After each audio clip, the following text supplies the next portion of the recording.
નમસ્કાર મિત્રો, કે ચેનલમાં આપનું હાર્દિક સ્વાગત છે. હું દિનેશ સિંહ રાઠોડ.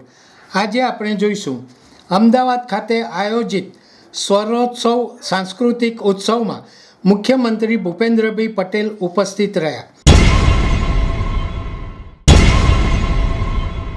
અમદાવાદ ખાતે સ્વરોત્સવ ફાઉન્ડેશન દ્વારા આયોજિત સ્વરોત્સવ સાંસ્કૃતિક ઉત્સવમાં મુખ્યમંત્રી ભૂપેન્દ્રભાઈ પટેલ ઉપસ્થિત રહ્યા હતા.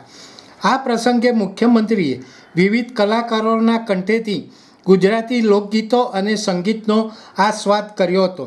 મુખ્યમંત્રી ભૂપેન્દ્રભાઈ પટેલે જણાવ્યું હતું કે વડાપ્રધાન નરેન્દ્રભાઈ મોદીએ આપણી કલા, સાહિત્ય અને સંગીત એવી કલા સંસ્કૃતિની ધરોહરને વિશિષ્ટ ગૌરવ અપાવવાની આગવી પરંપરા શરૂ કરી છે.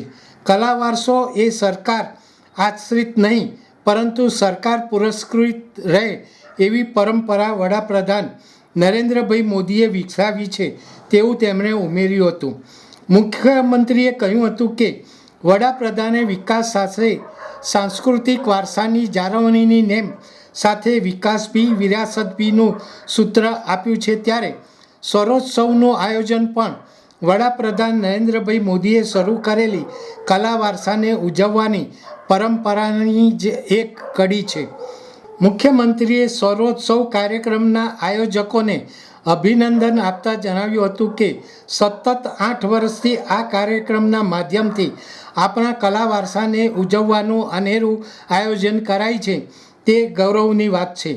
સ્વરોત્સવનું આયોજન ગુજરાતી સંગીત અને કવિતા માટે સાંસ્કૃતિક ઉત્સવ સમાન છે. તેવામાં આંતરરાષ્ટ્રીય ખ્યાતિ પ્રાપ્ત કલાકારોની સહભાગિતાથી આ આયોજન એક ભવ્ય ઉત્સવ બન્યું છે. વડાપ્રધાને આપેલા વિકસિત ભારત એટ 2047ના વિઝનને સાકાર કરવા સૌને સાથે મળીને ભાષા અને સાહિત્યની સેવાથી અમૃતકાળમાં નવ ભારતના નિર્માણ માટે યોગદાન આપવા મુખ્યમંત્રીએ સૌને અપીલ કરી હતી. આ પ્રસંગે પદ્મશ્રી ભીખુદાન ગઢવી, કવિ અંકિત ત્રિવેદી, ગૌરંગભાઈ વ્યાસ, નિરૂપમભાઈ નાણાવટી, રાજાભાઈ પાઠક, લોકગાયક કીર્તિદાન ગઢવી તથા વિવિધ લોક કલાકારો અને નાટ્યકારો સહિત મોટી સંખ્યામાં કલાપ્રેમીઓ ઉપસ્થિત રહ્યા હતા. દર્શક મિત્રો, અત્યારે આટલું જ.